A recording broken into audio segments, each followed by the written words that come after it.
Hi, welcome to the channel. Today I'm going to be showing you how to adjust the suspension preload on a 2001 BMW R1150GS. So why don't we start with what the manual says. So if you come into the manual, you can see there's two sections on spring preload, front and rear. The rear is pretty self-explanatory. It's just a knob with a high and low limit. High, as the manual recommends, is more for two-up or off-road use, whereas low is going to be a softer setting. But what you're probably more concerned with is going to be your front suspension. Now, this is a telelever fork, which means that it's sprung. So with a shock, kind of like a traditional rear shock in a motorcycle. So this is a little bit more in depth. So on this, and I'll show this on the bike in a moment, you're going to have an adjustment screw with lobes on it. And there's 5 different lobes according, doing 5 different settings. The lowest is going to be the road stage. The third setting is going to be what they consider loose surfaces and gravel, and stage 5 is a dedicated off-road setting. So obviously there is some in between there, depending on your weight or what have you. But that's the basic idea. So I'm going to go over to the bike and actually show you how to adjust it. So the front shock is located right here, behind the tire.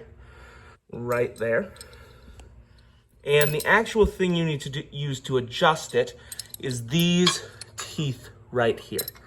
So basically you get your spanner wrench or pin wrench, or I would call this an adjustable pin wrench, right? But there's many different names for it. Some people call them C wrenches depending on how many teeth they have. So you basically get it on there and it registers with those teeth. And then you want to add some pressure that will make sure that it can actually be turned properly. This is kind of a difficult angle to get. Once you do that, you're going to scratch your paint. And then you're going to go ahead and turn the wrench clockwise. So from this angle, my wrench is going to be moving that way, right? So if you can't see, there's lobes on here, right? So right here, these little squigglies, those are going to be the different lobes that register to the different settings, right? So basically, you're going to turn it clockwise until it goes into another lobe. The tallest lobe is going to be your softest setting.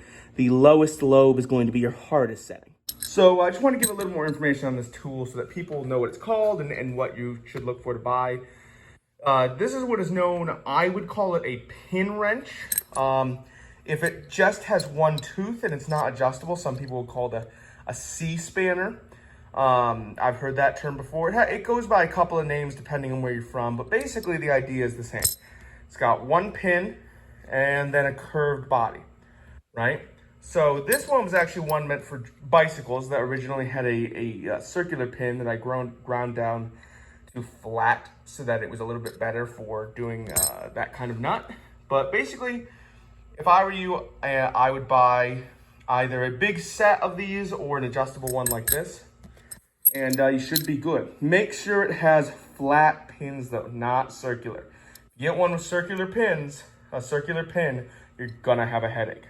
So yeah, there you go. Thanks for watching, and hopefully you can use this video, get your BMW GS tuned up. And if you liked the video, thanks for liking the video. See you next time.